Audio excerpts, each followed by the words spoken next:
Guys দেখো, বেগুন বোনাটি কিন্তু হয়ে গেছে। তো আমি একেবারে মাখা মাখাই করেছি। তো এই বেগুনের রেসিপিটা কিন্তু মাখা মাখাই গরম ভাতের সাথে খেতে অসাধারণ লাগে, অনেক টেস্টি। আসসালামু আলাইকুম, welcome back to my channel. কেমন আছো তোমরা সবাই? আশা করি ভালো আছো।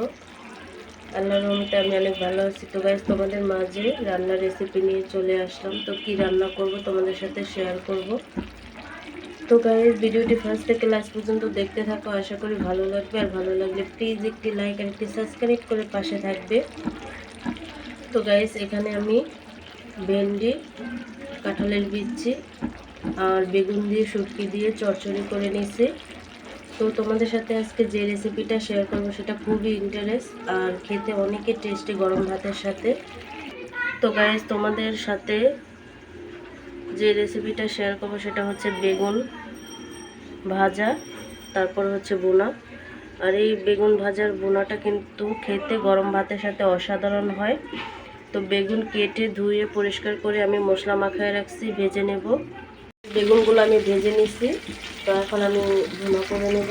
গাইস দেখো, তরকারি রান্না করার জন্য আমি মশলাটা কষায় নিচ্ছি। তো বেশি একটা ঝোল দেবো না, মাখা মাখা হবে বেগুনের এই রেসিপিটি, খুবই টেস্টি খেতে। তো গাইস দেখো, বেগুন বোনাটি কিন্তু হয়ে গেছে। তো আমি একেবারে মাখা মাখাই করেছি। তো এই বেগুনের রেসিপিটা কিন্তু মাখা মাখাই গরম ভাতের সাথে খেতে অসাধারণ লাগে, অনেক টেস্টি লাগে। তো গাইস, সাথে যদি একটু টক জিনিস দিতে পারো তাহলে আরও ভালো হয়, তেঁতুল গোলায় দিলে। আমিও দিছি। তো গাইস, আজকের রেসিপিটি কেমন লাগছে অবশ্যই কমেন্টে জানাবে। তো অন্য কোনো রেসিপি নিয়ে তোমাদের মাঝে আবার চলে আসবো। আজকে এই পর্যন্তই। সবাই সুস্থ থাকবে, ভালো থাকবে। আল্লাহ হাফেজ।